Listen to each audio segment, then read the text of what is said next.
Hey writers! Today we're looking at one of the most famous fictional romances of all time, Twilight.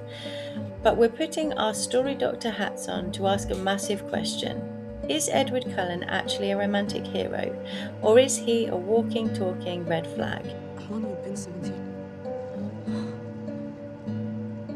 A while. Before we look at a specific scene, we need to address the secret that every professional author knows. Conflict drives the plot. If a couple in a book meet, they fall in love, communicate perfectly, and has zero boundary issues, the book, well, it could be incredibly boring. Writers need obsession, high stakes, dangerous dynamics to keep us turning the pages. But the danger happens when we confuse a gripping plot with a healthy life. What makes a relationship thrilling to read is usually exactly what makes the relationship miserable, and sometimes even dangerous. In real life, the golden rule of any relationship is autonomy. The right to be your own person and to make your own choices. Let's see where Edward completely fails this test. Let's look at one of the most famous tropes in the series, Edward sneaking into Bella's bedroom weeks before they've even started dating. In a story, it's framed with beautiful music as an ultimate romantic protective gesture. But let's look at the mechanics of that action. He enters her private sanctuary without her knowledge or explicit consent. In the real world, tracking someone, watching them without their permission, and invading their private space isn't protection, it's called stalking. Real love and intimacy cannot exist without mutual consent. The consent has to be verbal, enthusiastic, and conscious.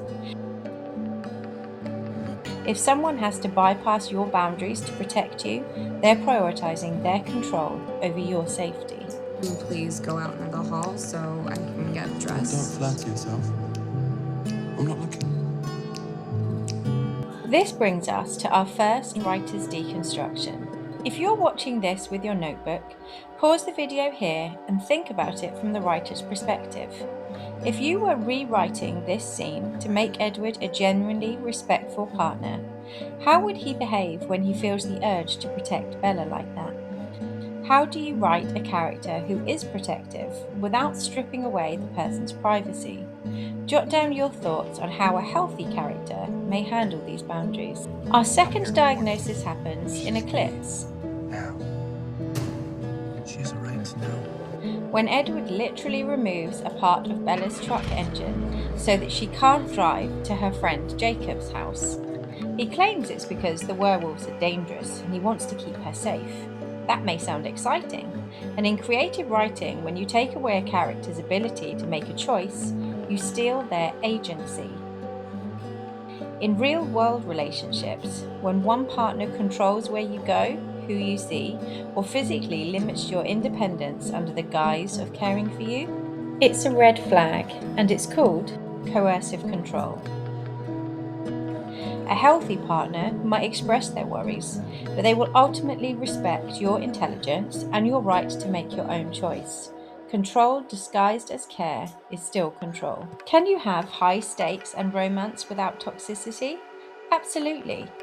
Look at Hazel and Augustus in Fault in Our Stars, or even The Quiet Place with Lee and Evelyn. They are dealing with the highest stakes possible, literal life and death. But their relationships are built on mutual respect, wit, and even vulnerability. Augustus never decides what is best for Hazel. They face the danger together as equal partners. It proves that a story doesn't have to have a controlling dynamic like Twilight or After to feel incredibly deep and intense. Here is your final deconstruction task before we look at how we fix it. The dangerous, brooding bad boy who changes for one girl is one of the oldest tropes in literature. But in real life, if someone tells you that they're dangerous or shows you that they are volatile, you need to believe them. I still don't know if I can control myself.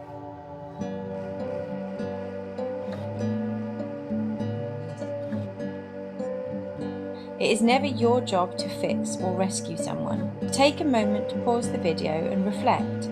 Why do you think media makes us crave relationships like this?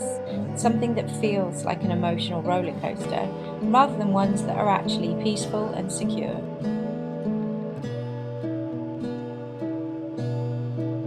So how do we fix Twilight? If I were editing this manuscript, I would have Bella challenge Edward the moment he tampers with her truck. A truly powerful character arc would see Edward learning to manage his own anxiety and learning to trust the person that he says he loves, rather than managing her environment. It shows that true love requires courage to let the other person be entirely free, even when you may feel uncomfortable with it. If you are a young writer learning to build deep, complex relationships in your scripts or novels without falling into toxic tropes, come and check out my 6-week online masterclass. Hit that subscribe button to join the Writer's Classroom and drop your thoughts on Edward in the comments below, and I'll see you in the next lesson. Thank you!